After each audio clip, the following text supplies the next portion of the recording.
Bom, acho que agora acabou a música, vamos começar, Amanda? Podemos. Boa, vamos começar, Brunão. Vamos lá, vamos sim. Boa, bom, primeiro, pessoal, muito obrigado pela presença de todos.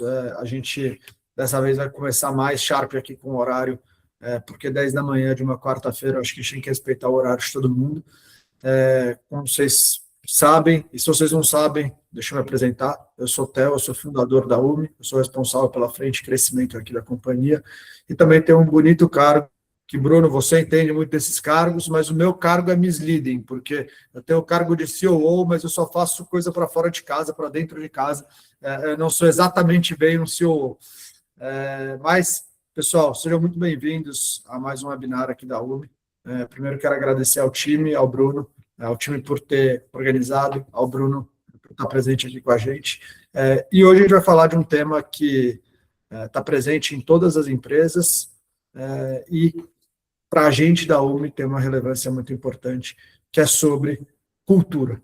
No final das contas, vamos falar sobre como liderar em um momento em que a velocidade das mudanças parece nunca ter sido tão alto. Agora, com AI, novas tecnologias, as pessoas têm mudado seus comportamentos, os consumidores têm mudado seus comportamentos, e tudo isso está transformando a forma como as empresas operam.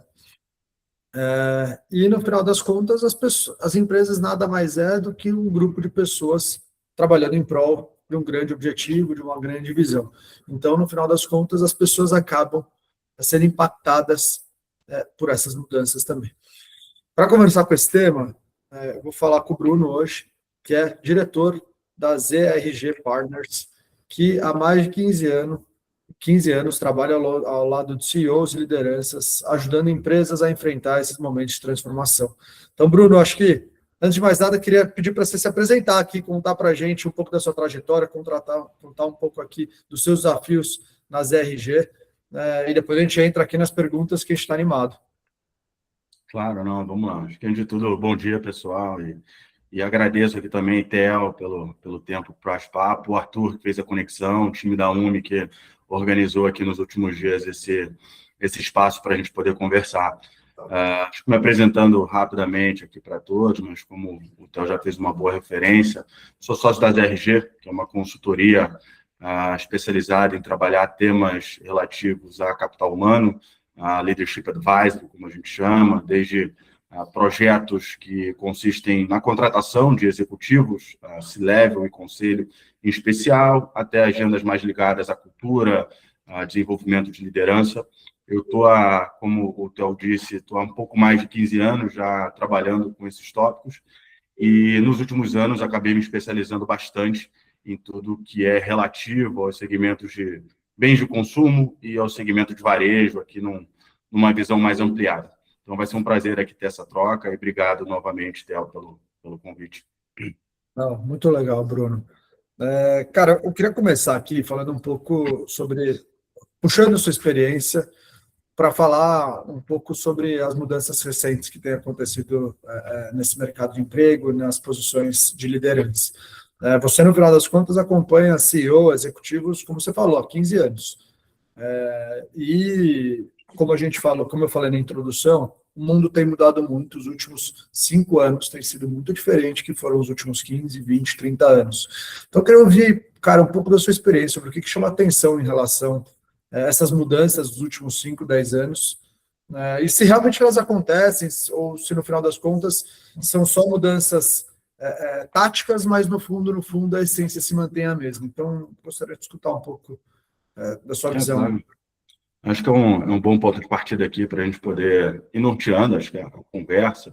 E, primeiro, sim, tá, essas mudanças, né, tudo isso que a gente vem discutindo e acompanhando, elas efetivamente acontecem, né? Você vê as empresas mudando, né, a forma de liderar, o perfil dos executivos mudando. Então, isso é algo que efetivamente acontece. Acho que o que eu traria como principal, e aí eu vou fazer um parêntese aqui antes, Del, acho talvez muito da minha visão, tá? Ela vai ter um pouco de direcionamento para os mercados aqui que eu mais atuo, que são consumo e varejo, mas eu vou tentar trazer um pouco de uma visão mais holística. O que eu falaria, que acho que dos últimos 5, 10 anos, como você trouxe, que são as principais diferenças, Eu acho que as empresas, elas tinham há 10 anos atrás, para a gente colocar como uma marca, a discussão era sempre como eu vou crescer no ano seguinte, né? Como é que eu vou escalar meu negócio, quais são as alavancas de crescimento que eu vou ter.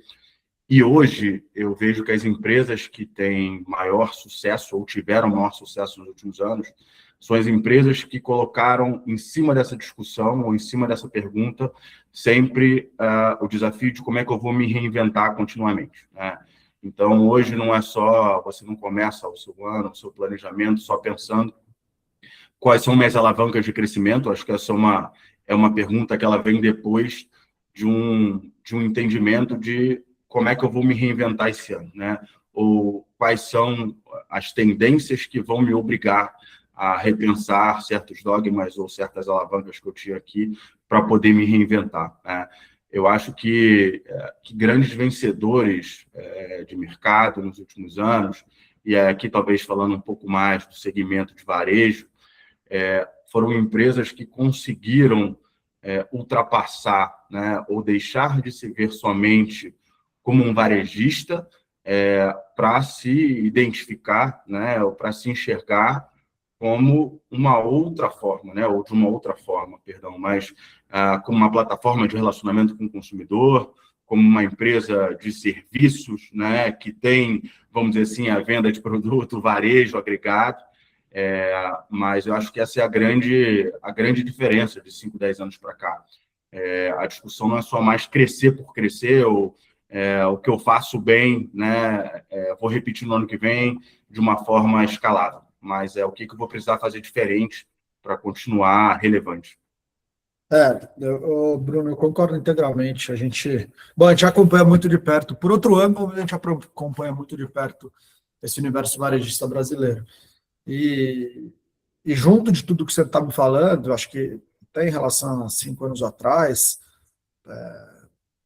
a economia brasileira passou os últimos tempos com muito difícil, né? Com juros muito altos, você vê o dólar já muito alto há muito tempo, inflação alta, muita competição.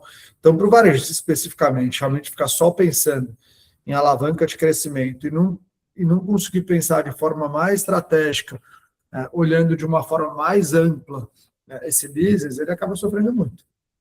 Então, eu concordo integralmente com o que você tem falado. Eu vejo, né, assim, você tocou nesse ponto, acho que há 10 anos atrás era muito comum, talvez, o CEO, as lideranças, conseguirem ter uma agenda de fazer um planejamento de 3, 5 anos, né? E hoje a gente vê que as decisões estratégicas que os CEOs têm que tomar são decisões relevantes trimestralmente, né? A velocidade, falando aqui dessa palavra que eu acho que talvez seja chavão dos últimos anos, mas a velocidade na tomada de decisões estratégicas ela aumentou muito. Então, você não tem mais a oportunidade de fazer um plano de 3 anos, porque você não sabe como a economia vai estar, como a política internacional vai impactar o seu negócio. Então, são ciclos aqui que você precisa ser relevante e tomar decisões importantes para o seu negócio a cada tri, né? Enfim, em períodos mais curtos aqui de janela. Cara, exatamente, a gente tem visto muito isso quando a gente conversa com os principais executivos aqui. Aproveitando, ainda nesse gancho, cara, na sua percepção, que tem sido os maiores equívocos que essas empresas ainda cometem nesse ambiente, né? Porque a gente está trazendo aqui, cara, agora o planejamento tem que ser mais de curto prazo, agora a gente tem que pensar em reinventar nosso negócio, tem que trazer novas alavancas de crescimento, sim, mas não dá para pensar só nisso. Mas aonde estão os principais equívocos que você vê quando você fala em cultura, quando você fala em pessoas, ou eventualmente até na agenda estratégica que você acompanha de perto? Acho que tem um ponto aqui, acho que importante, né? Eu acho que quando a gente começa, ou quando as empresas começam a pensar, né, nessa agenda de reinvenção, né, o que vem muito à mente das companhias é uma agenda de transformação, né? E eu acho que o grande erro é que a palavra, o termo transformação, ele ainda está muito linkado somente com ativos de tecnologia, tá? Então, acho que muitas das empresas elas pensam transformação somente a partir da tecnologia, né? Eu acho que a tecnologia ela é um enabler e ela é um fator crucial para você conseguir ter sucesso, para você conseguir alcançar, lógico, determinados objetivos até versus seus concorrentes. Mas eu acho que o grande diferencial das empresas que têm tido bons resultados, entrando um pouco mais aqui na minha seara, quando a gente fala de liderança, de cultura, é quando as companhias elas conseguem mudar comportamentos, quando elas conseguem endereçar novas prioridades, né, novas formas de trabalhar, do que somente mudar a tecnologia que está embedded, vamos dizer assim, no negócio, né? Eu brinco, conversando com alguns executivos recentes, você implantar, vou brincar aqui, um CRM, ele dá trabalho, mas ele é muito mais fácil do que você fazer uma organização inteira passar a tomar decisão baseada, orientada por dados, né?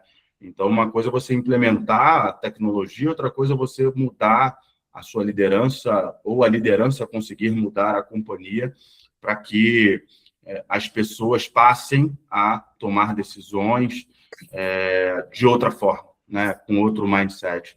Então, eu falaria que acho que o grande erro, né? Acho que você me perguntou, a grande dificuldade aqui é focar em mudar, vamos dizer assim, a infraestrutura, mas não focar em mudar comportamentos, tá? Eu acho que esse é o principal ponto. Cara, perfeito. Concordo integralmente, mas agora vem uma pergunta difícil, Bruno. Assim, mudar comportamento, você conhece de cultura, você conhece pessoas melhor que todo mundo aqui, é muito difícil. A gente vê isso também diariamente aqui no universo startups que trazem novos produtos que exigem mudar comportamento do cliente, normalmente tem mais dificuldade do que aquelas que melhoram produtos já bem feitos. Não quero dizer que elas não têm sucesso, tem vários com muito sucesso, mas exigir mudança de comportamento é um negócio naturalmente mais difícil. A pergunta difícil no papel de um novo CEO de um varejo, você acha mais fácil a liderança mudar o comportamento, ele liderar a mudança de comportamento da liderança ou ele mudar a liderança? Essa é uma... Eu não falei que ia ser fácil, não. Não, essa é uma ótima pergunta. E como consultor, eu vou tomar a licença poética, eu brinco de dar a resposta de consultor, que depende. Mas, brincadeiras à parte, eu acho, Theo, que você tendo as pessoas certas, tá? Acho que a primeira coisa que as companhias, né, os acionistas, e aí sejam eles fundadores, sejam, né, o conselho de uma forma geral, é identificar se você tem as pessoas com mindset certo na liderança, né? Se essas pessoas tiverem um mindset correto, é lógico que o melhor caminho é fazer a transformação a partir delas, né? Que elas liderem essa agenda, já conhecendo o negócio, etc. Se essas pessoas não tiverem, se a liderança não tiver, então talvez sim seja o caso de trocar, né? Eu acho que, eu brinco, né, na troca aqui com os executivos, que o comportamento mais perigoso em uma agenda de transformação, ela não é a resistência à mudança, tá? Eu acho que é o excesso de confiança que o que você fez no passado vai dar certo, que o seu sucesso de ontem vai ser o seu sucesso de amanhã, né? Então, acho que, para responder sua pergunta, mas é preciso entender se os executivos que estão na liderança têm esse mindset, né, de conseguirem ser flexíveis quanto ao que eles já conhecem, estarem dispostos a aprender, a mudar o que eles vinham fazendo, né, para tentar continuar atingindo resultados. Se sim, eu não tenho dúvida que o melhor caminho é, através dessa liderança, conduzir a mudança. Mas se não tiverem essas competências, vamos dizer assim, eu acho que aí passa, assim, lógico, por uma troca de quem está à frente de conduzir o navio. Perfeito. Eu concordo, mas assim, vai me deixando curioso para mais perguntas difíceis.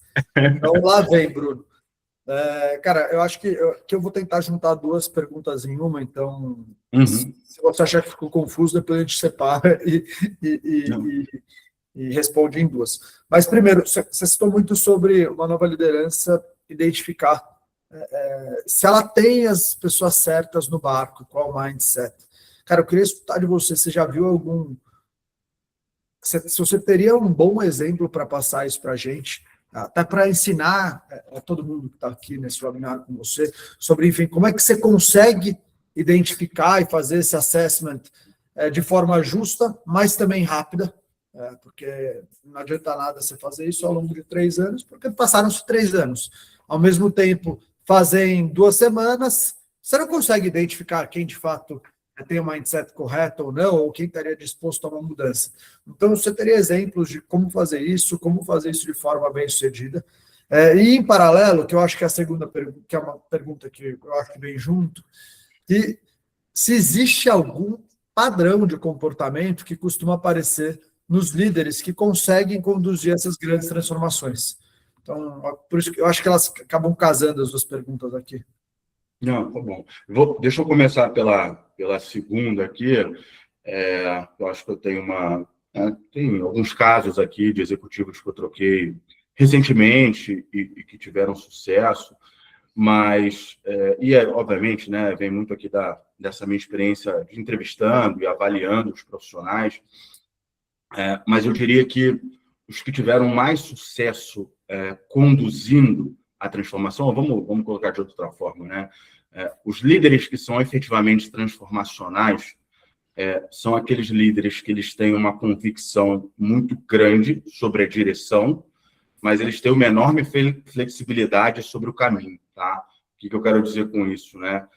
São líderes que eles conseguem dizer de uma forma clara para onde a organização quer, para onde a organização deve chegar, mas não tem um apego excessivo ao como chegar.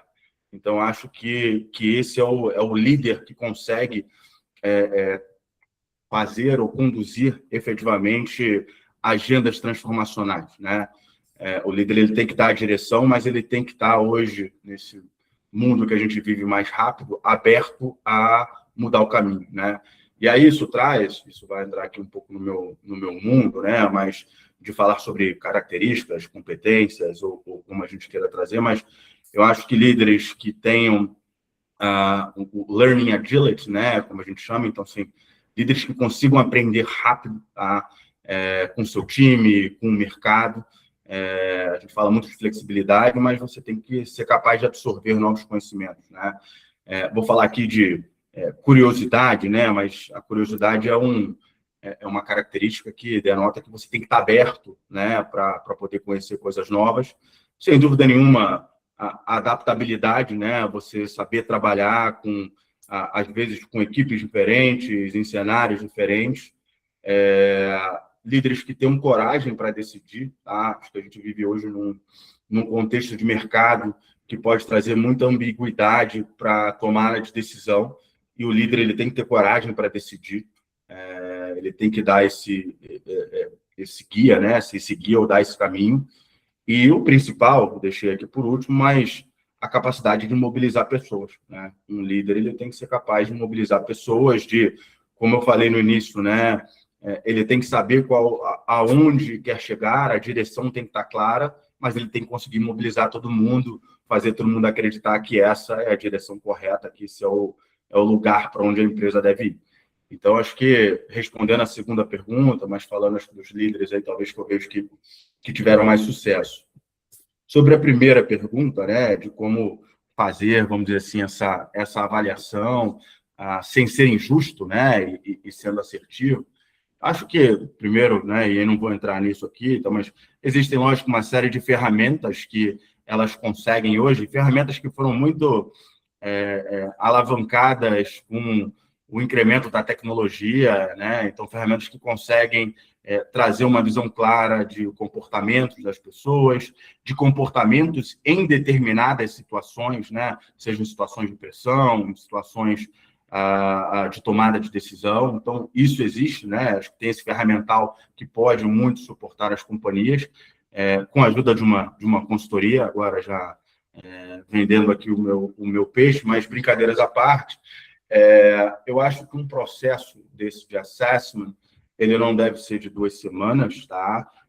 Isso realmente seria muito rápido, mas também não pode ser um processo que, na minha visão, dure 6 meses ou mais de 6 meses. Acho que esses processos de avaliação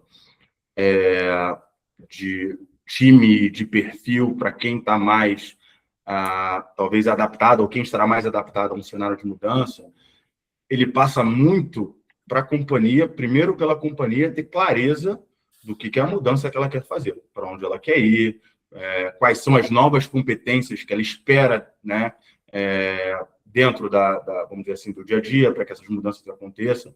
Então, acho que o grande diferencial está aqui, é a companhia ter uma visão clara do que ela espera em termos de mudança, em termos de perfil.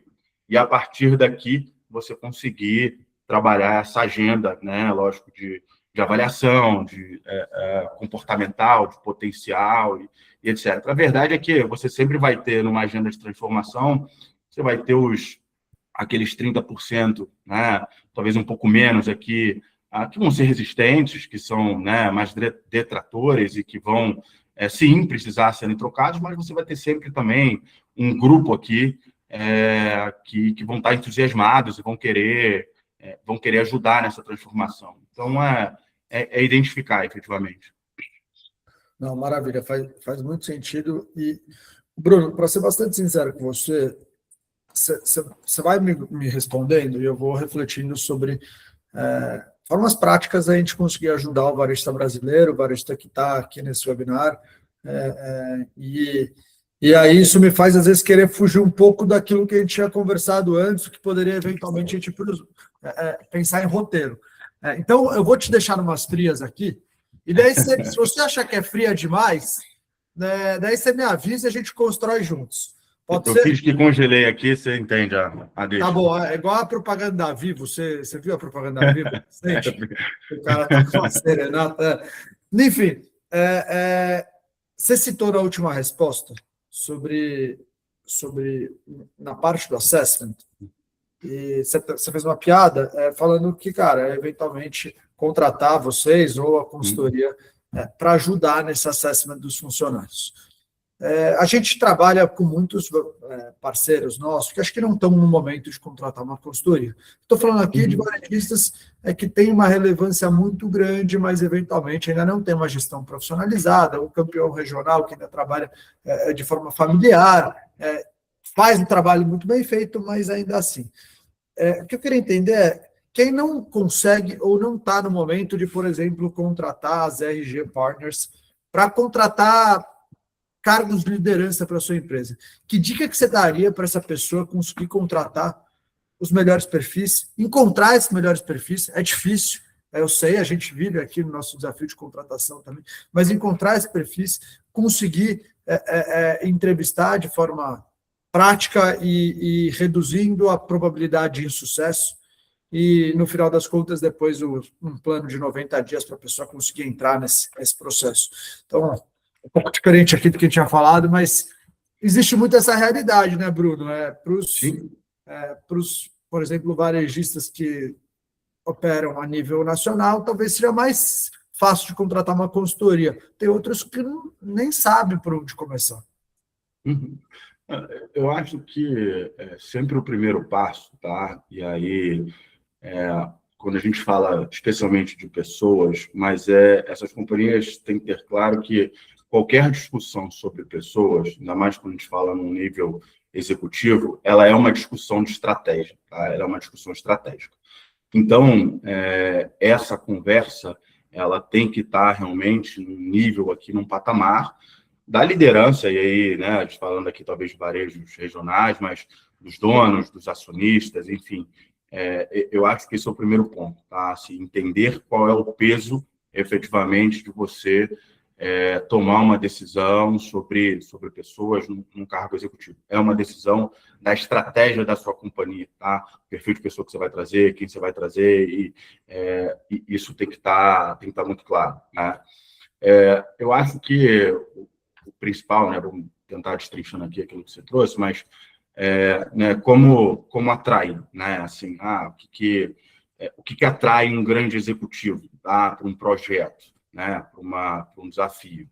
Eu acho que a primeira coisa é a companhia, e aí talvez eu esteja me repetindo aqui, mas ela tem que ter clareza do que ela quer, tá? Qual que é o objetivo, quais são aqui os próximos passos, os próximos anos. Eu acho que essa é a principal, ou o principal ponto que faz um executivo, eu não vou dizer aceitar, mas que faz um executivo declinar de um projeto, tá?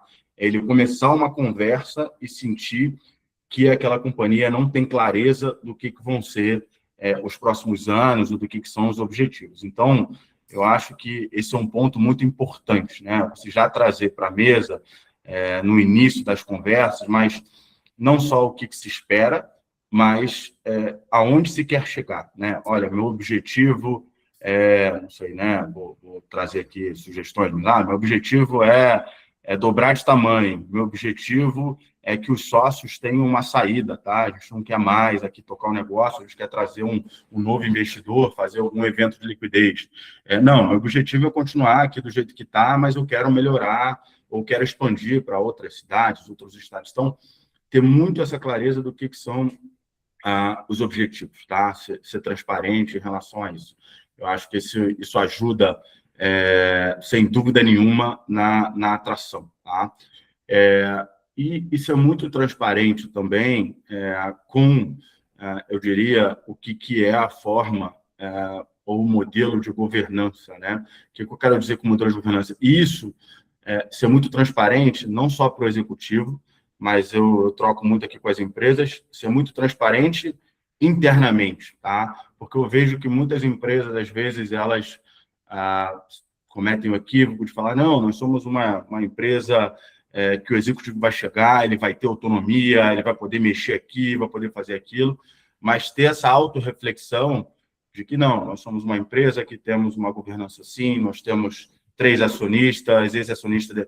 Então, eu acho que ter essa clareza de como é o processo, né, assim, vamos dizer assim, da governança, da companhia, é muito importante, porque vai te ajudar a identificar a pessoa certa.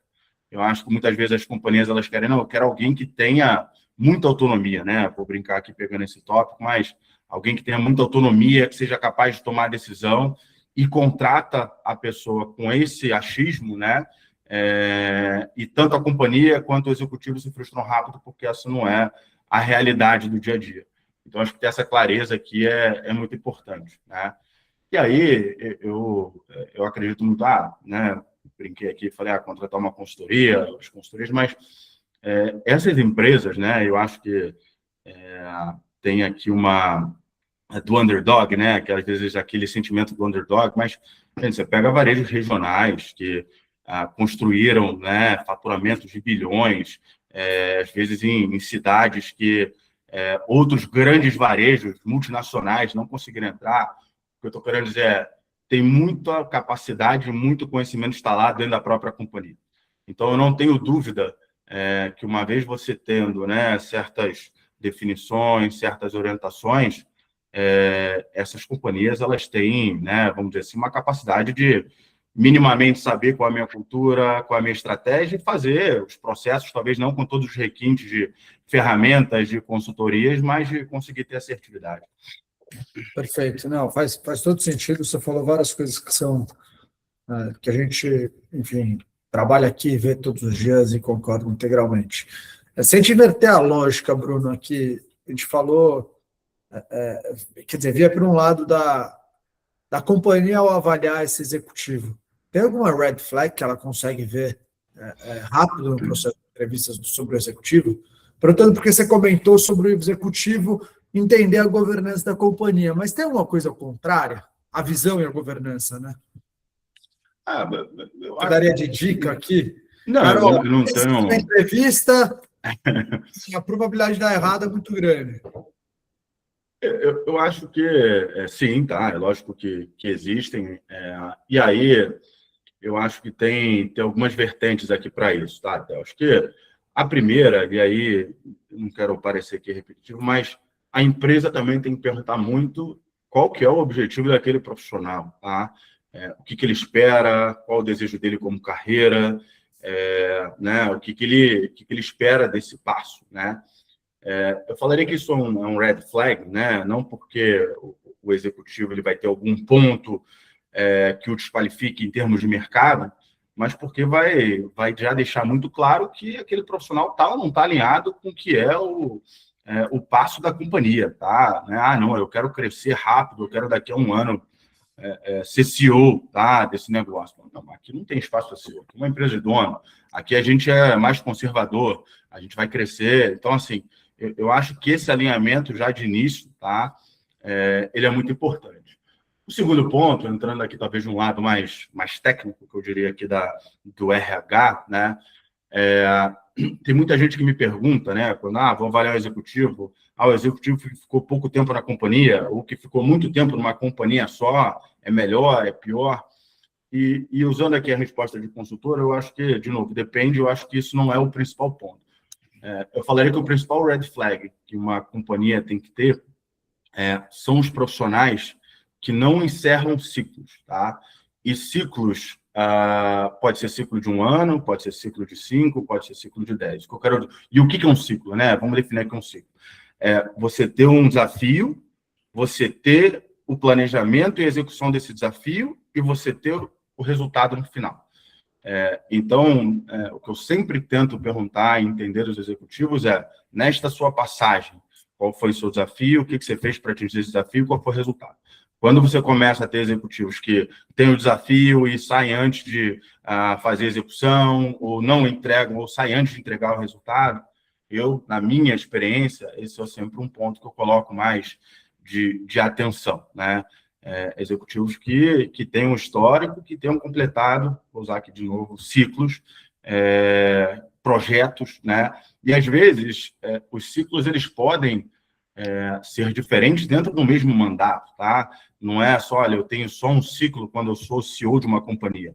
Você pode, numa função de CEO, que você fique 4 ou 5 anos, você ter diferentes ciclos com diferentes durações, né? Meu primeiro ciclo foi levar a empresa de 0 a 1, né? Depois aquela brincadeira, de 1 a 10, depois de 10 a 100. Isso tudo na cadeira de CEO, né? Então, acho que esse é um principal ponto, tá? E para fechar aqui, eu acho que não tenho dúvidas, tá? E lógico que às vezes processos têm a questão de confidencialidade, isso tudo tem que ter muito cuidado, mas um ponto primordial quando a gente faz um processo de seleção, e olha que a gente faz muita entrevista, a gente avalia, mas tem um ponto crítico, que é quando a gente vai ao mercado buscar referências daquele profissional, né? E aí as referências, as pessoas acreditam muito que é para validar se é verdade, se o profissional entregou aquele resultado que ele está falando ou não. Mas as referências, elas vão muito para saber como ele entregou aquele resultado. Eu acho que isso é o principal, né? Isso de novo, numa etapa mais avançada, mas eu acho que aqui também você pode ter situações que são deal breaker, mesmo que você tenha encontrado um executivo que até o momento tinha dado check, vamos dizer assim, em todas as caixinhas. Perfeito. Cara, você me permite uma última pergunta difícil? Vamos lá. Então tá bom. O Arthur está rindo aqui, eu estou olhando para ele e está rindo aqui. Tá? Aqui vai aparecendo, né? E a gente fica curioso, está aprendendo, o papo tá bom. Mas, cara, basicamente, você citou varistas. A gente tem falado de varistas regionais, que a maior parte tem característica de serem empresas familiares.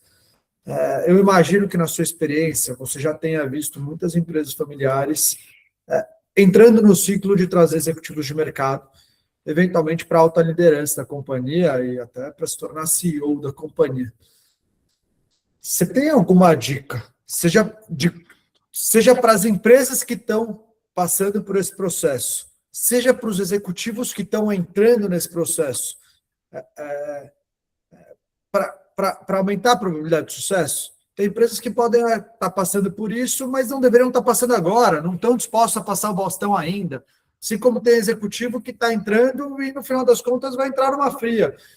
Você tem exemplos de sucesso aqui? O que você já viu acontecer? O que você já viu dar errado? Porque, no final das contas, é uma adesão grande, né, para ambos os lados. Não tenho... Eu acho que, assim, esse são casos, assim, que precisa muito de uma convergência, né, dos dois lados. É um relacionamento, tá? Vou usar aqui é um casamento, né? Os dois lados eles têm que ceder, né? Acho que tem parte desse princípio, esse entendimento. Do lado do executivo, acho que pensando primeiro, tem uma frase que a gente acaba repetindo, não lembro de quem eu ouvi, mas já repito há alguns anos, que é: um executivo, para trabalhar numa empresa de dono, ele tem que agir como dono, mas lembrar que a empresa tem dono, tá? O que eu quero dizer com isso, né? Ele tem que saber sentir a dor do dono, ele tem que entender aonde é que aperta para o dono, é na margem, é no faturamento, cada companhia vai ter. Então, assim, ele tem que saber sentir essas dores, mas eles têm que saber que a empresa tem dono, né? Acho que um segundo ponto independente de qual seja o contexto que o executivo assuma a companhia, é um contexto de turnaround, é um contexto de crescimento, porque a empresa está indo muito bem, ele tem que ter a consciência e entender que a empresa chegou até aqui por uma série de motivos, né? Então, eu vejo muitos executivos que, quando entram em empresas de dono, eles querem levar as certezas que eles têm de companhias passadas, ou chegam com uma visão, né, de que o meu trabalho é ensinar ou refazer tudo o que já foi feito até agora. Eu acho que esse é o caminho para o insucesso do executivo, tá? Eu acho que o primeiro passo de um executivo que chega numa empresa, né, vou falar aqui de dono, repetindo, mas deixa eu fazer um assessment, né? Deixa eu ver tudo que é feito, por que as coisas são feitas assim, né? Por que essa decisão começou a ser tomada? Poxa, isso aqui é o que tem sucesso, né? Então, assim, não é chegar com funcionários terra arrasada, de novo, eu falo, independente de qual seja o contexto, mas é entender por que as coisas são daquela forma e o que se tem de sucesso, porque não necessariamente, não, acho que em nenhum dos casos a agenda é de mudança total, tá? Das companhias, né, pensando no lado das companhias, dos acionistas que contratam, sem dúvida nenhuma, eu acho que está aberto a mudanças, tá? Não adianta você querer contratar um executivo de fora e você esperar que ele faça tudo da forma como era feito antes, ou que ele pense igual a você. Se você está contratando alguém de fora, é porque você quer alguém que traga uma visão diferente, pense diferente. Então, assim, está aberto a mudanças, tá? E combinar, eu ia falar ter paciência ou dar tempo, mas eu acho que isso é muito assim, seguir o que foi combinado, tá? O que eu diria seguir com o que foi combinado? Qual o tempo que a pessoa tem para entregar o resultado? É um ano, né? Vou brincar aqui. Então, vamos esperar, né? Vamos esperar chegar nesse um ano para poder tomar alguma decisão. Porque eu vejo muito em empresas de dono, o dono ele se afasta e a empresa vai indo muito bem, tá? E ele se afasta. No primeiro, são ali, vou brincar, 10 meses de batendo meta seguido, tá? No primeiro mês que a empresa não bate meta, ele quer voltar para dentro do negócio. Ele fala, não, agora já não sabe mais o que está acontecendo, deixa eu voltar, só eu que sei resolver. Então, assim, né, seguir, de novo, eu falo seguir com os combinados, mas ter esse alinhamento, né, e essa confiança no que foi planejado, para o executivo também poder entregar, e vou repetir aqui, está aberto a mudanças. Não, perfeito, Bruno. Faz muito sentido. Obrigado por compartilhar. Eu tenho certeza que tem muita gente aqui que pode refletir bastante a respeito disso, dos dois lados. Acho que antes de eu seguir com as perguntas, eu percebi aqui que a conversa está boa e eu fui seguindo ela. Já são 10h45. Então, eu queria abrir para eventuais perguntas aqui da turma, porque senão, se me deixar, não vai sobrar tempo. Então, eu queria abrir, seja, Bruno, se você tiver alguma pergunta para a gente, seja turma, Arthur, qualquer pessoa que ouvinte, quiser fazer alguma pergunta para o Bruno, que eu acho que é um momento muito legal para isso.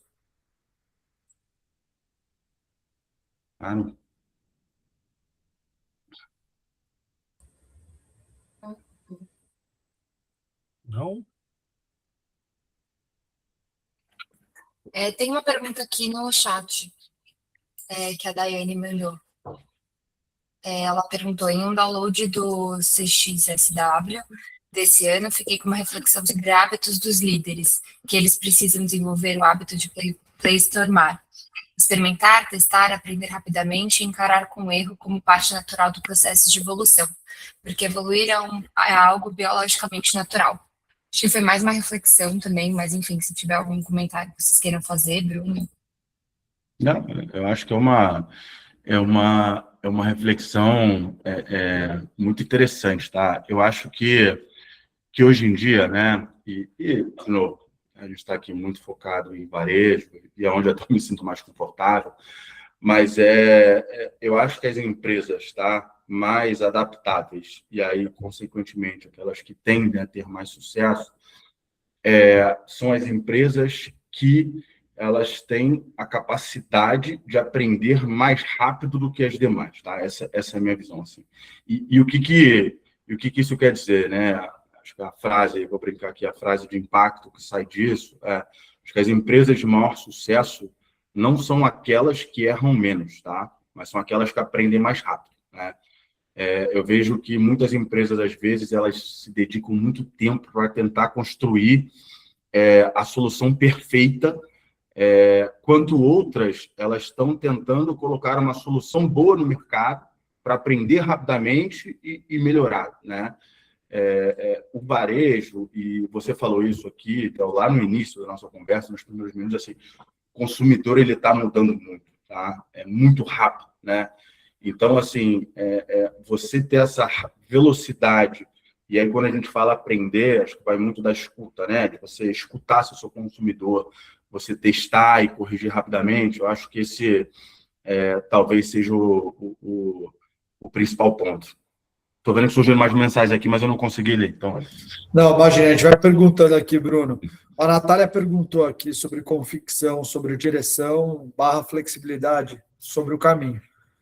Acho que você comentou sobre isso, ela comentou que vai levar isso com ela, mas queria entender qual que você acha que é o papel do RH em termos de estruturar e suportar essa transformação das companhias. Eu tive no início do ano, tive um evento aqui das RG, foi um evento global, e vou resumir aqui, mas numa dos painéis que eu participei, se discutiu muito qual era o perfil, vamos dizer assim, do novo CHRO, tá? E acho que a primeira coisa que eu falo é que hoje RH que não fala de negócios, ele não consegue efetivamente ajudar a companhia, né? E falar de negócios, hoje RH tem que entender de PNL, RH tem que entender de estratégia, dos objetivos da companhia. Então, eu acho que esse vamos dizer assim, o primeiro passo, tá? O RH hoje, né, falando especificamente, vou chamar aqui do CHRO, mas de quem está liderando a agenda de capital humano na companhia, tem um papel hoje que ele é muito importante, tá? Não que não tenha sido anteriormente, mas é um papel de alguém que seja capaz de navegar em toda a companhia, eu acho que isso sempre foi, e de fazer as conexões, tá? Eu brinco, né, conversando com os diretores de RH, que hoje todo diretor de RH ele tem um papel quase de coach, né, de ser a pessoa que consegue ter, às vezes, conversas difíceis, seja com o CEO ou com outras lideranças da companhia, ajuda a colocar, aterrissar ou colocar a bola no chão para algumas decisões, ajuda a conectar a liderança X com a liderança Y, sempre tendo como pano de fundo a estratégia. Então, eu vejo hoje o RH muito além do papel somente do executor, né? É lógico que fazer o processo de avaliação, promover as pessoas, enfim, isso é parte da execução do time de RH, mas passa muito por ser, vamos dizer assim, a área que consegue transitar e consegue conectar de uma forma efetiva a estratégia com as pessoas. Perfeito, não, muito bacana essa visão. A gente pensa muito assim aqui dentro da companhia também, então feliz que a gente está alinhado. Bruno, a Amanda aqui perguntou sobre transformação e a conexão disso com inteligência artificial nos tempos de hoje. Como é que você acredita que a IA, né, inteligência artificial, está mudando o papel dessa liderança? Legal. Esse é um tema super fun, assim, acho que depois a gente marca outro webinar aqui, Theo, para falar só sobre isso, mas eu vejo que a IA, tá? Ela não, acho que a gente tem que entender, a IA ela não está substituindo a liderança, tá? Mas ela está elevando a exigência sobre a liderança, tá? O que eu quero dizer com isso, né? Hoje a informação, né? Vou chamar de informação, mas ela é cada vez mais abundante, tá? Você tem cada vez mais informações para tomar uma decisão. O que continua sendo escasso é o judgment, né? É o discernimento para você avaliar aquelas informações e, principalmente, a capacidade de decisão, né? Eu acho que num passado aqui recente, os líderes, né? Eles eram muito valorizados por ter esse, vou brincar aqui, acesso à informação, mas de conseguir trazer isso para dentro da companhia. Eu acho que no futuro as boas lideranças ou os líderes de sucesso vão ser aqueles que conseguem ter um bom judgment, tá? Sobre aquela informação que está sendo trazida, uma boa decisão. Então, mais uma vez, eu não acho que a IA está substituindo a liderança, mas ela está aumentando a barra, ela está puxando para cima, ela está trazendo mais exigência para os líderes, né? Eu acho que a IA, acho que tem aqui uma reflexão interessante, assim, toda vez que a tecnologia, tá, ela automatiza algo, ela automaticamente aumenta o valor daquilo que ela não conseguiu automatizar. Então, se ela está automatizando a busca por informações, né, a avaliação de dados, enfim, etc., aquilo que ela ainda não conseguiu automatizar, automaticamente tem um aumento de valor, de peso. E aí, mais uma vez, eu falo aqui, né, é o pensamento crítico, é o julgamento, né, a capacidade de tomar decisão. Liderança hoje, ela vai muito em influência, em empatia, né? A gente falou disso aqui, é construir confiança. Um líder ele tem que construir confiança no time o tempo inteiro, para o time acreditar que aquele projeto vai dar certo. Então, eu acho que tem uma transformação, sem dúvida nenhuma, acontecendo, mas não é uma substituição, tá? É uma transformação na liderança, não uma substituição da liderança. Perfeito, Bruno. Bom, estamos 10h50 aqui, eu vou ver se vem mais alguma pergunta, senão eu tenho mais uma ou duas para a gente encerrar. Tem mais duas? Não, tem mais duas aí? Não, senão eu faria, mas pode fazer a questão do chat ali, porque eu tenho uma pergunta. Então Arthur, eu vou passar as duas primeiras perguntas aqui do chat, depois a gente faz do Arthur, e eu acho que a gente vai conseguir encerrar às 11 em ponto aqui. A Júlia perguntou, Bruno, na sua opinião, conforme a IA evolui, quais as capacidades humanas tendem a ganhar mais força? Bom, acho que eu falei um pouco disso aqui na resposta anterior, mas eu volto aqui, Júlia. Eu acho que são as capacidades que se conectam com relações humanas, tá? Então, primeiro ponto, assim, acho que hoje em dia, um líder, ele tem que ser alguém muito capaz de influenciar, ele tem que ser alguém que tenha um nível de empatia alto, tá? Empatia aqui, né? A empatia, às vezes, ela se conecta muito com, você, vou brincar aqui, né? Ter pena do outro, mas, assim, empatia é você entender a situação do outro e se colocar na situação do outro. Construir confiança, tá? Acho que isso é principal, assim. No mundo hoje em que você tem mais AI, você acaba tendo, vou brincar aqui, mais fake news, mais informações desencontradas, e as pessoas começam a sentir falta das relações de confiança, né? Aquilo ali que eu estou lendo, aquilo lá que eu estou vendo, eu confio, eu não confio. Então, construir confiança, isso tudo é importantíssimo, tá? E, para um outro lado, né, mais da liderança especificamente, mas a capacidade de ter pensamento crítico, de tomar decisão, de ter julgamentos, né? Um líder, ele é pago para fazer julgamentos, tá? Assim, julgamentos sobre pessoas, né, no âmbito corporativo, avaliar sobre mercado, sobre decisões. Então, o líder, ele não pode se esconder, vou brincar aqui, atrás da AI, das plataformas, e ele tem que ter cada vez mais exposto às relações e ao dia a dia das relações humanas, eu diria. Perfeito, Bruno. O Felipe tem uma outra pergunta aqui, Bruno, sobre comunicação.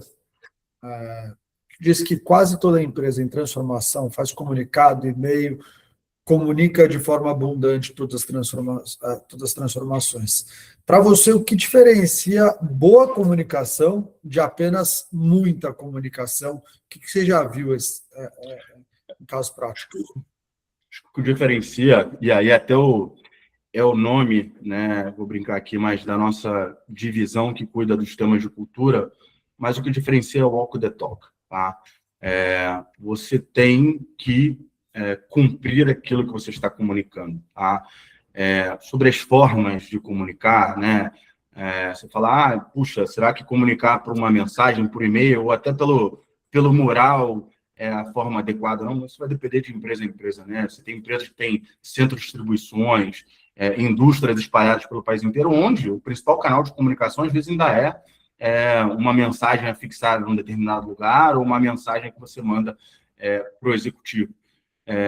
Eu acho que mais do que comunicar pouco ou comunicar muito, de novo, é o walk the talk. É lógico que quando você comunica muito, é mais difícil você conseguir cumprir tudo aquilo que se comunica.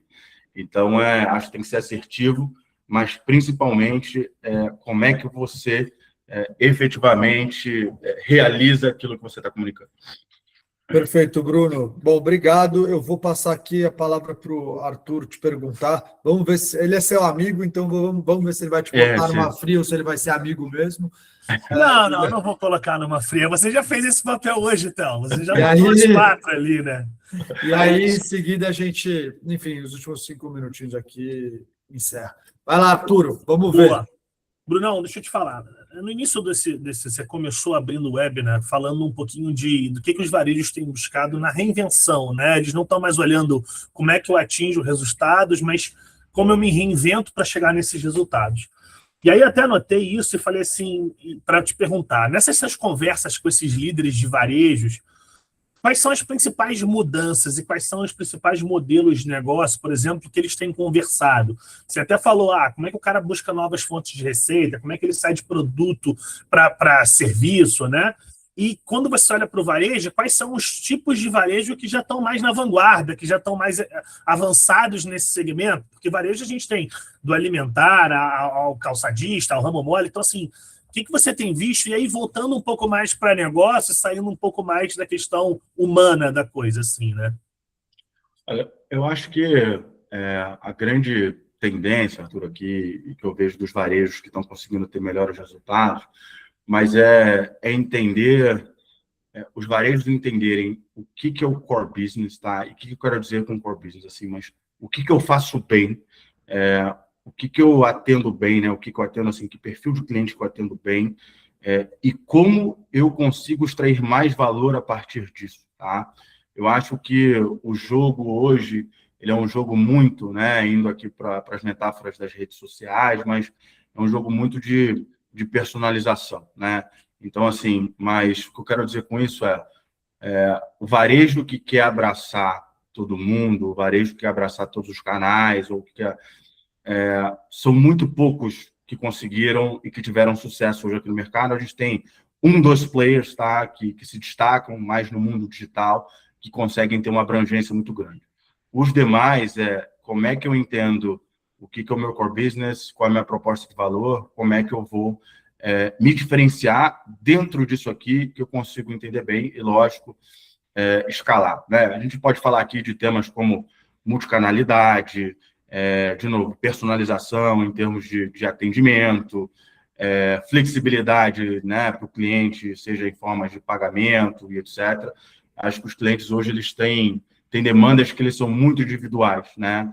E o varejo, no final do dia, é serviço. Então, como ele entende que eu sou um prestador de serviço, né, no bom sentido, como eu sou uma plataforma de atendimento do meu cliente e consigo trabalhar em cima disso. Não sei se respondi, mas tentei trazer uma visão aqui.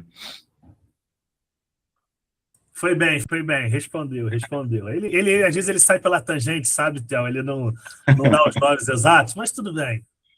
Não, tá tudo certo. Bruno, eu queria agradecer pela sua presença aqui. Foi ótimo trocar essa figura com você. Se em algum momento você puder, eu vou adorar te receber aqui na UB. Então, seja muito bem-vindo aqui ao nosso ecossistema. Para todo mundo que ainda está no call, se alguém tiver alguma pergunta para o Bruno que a gente não conseguiu tratar aqui e quiser fazer, manda para a gente traz com ele, depois a gente retorna. E, mais uma vez, queria agradecer a presença de todos. Obrigado, pessoal. Obrigado, Arthur, pela conexão, pelo convite, time da UMI. Última reflexão que eu deixo, assim, pessoal, a mudança ela vai acontecer, tá? O consumidor vai mudar, os mercados vão mudar. A pergunta central não é se vai haver mudança, mas nós estamos desenvolvendo os líderes com capacidade de se adaptar continuamente à mudança? Acho que essa é a pergunta que a gente tem que estar sempre se fazendo, porque a mudança ela vai acontecer, isso é inerente. Mas estou super aberto, vai ser um prazer depois conhecer o ecossistema da UMI. E, mais uma vez, obrigado, pessoal. Um abraço, Bruno. Obrigadão. Obrigado, Tchau, tchau. pessoal. Tchau, tchau. Tchau, tchau.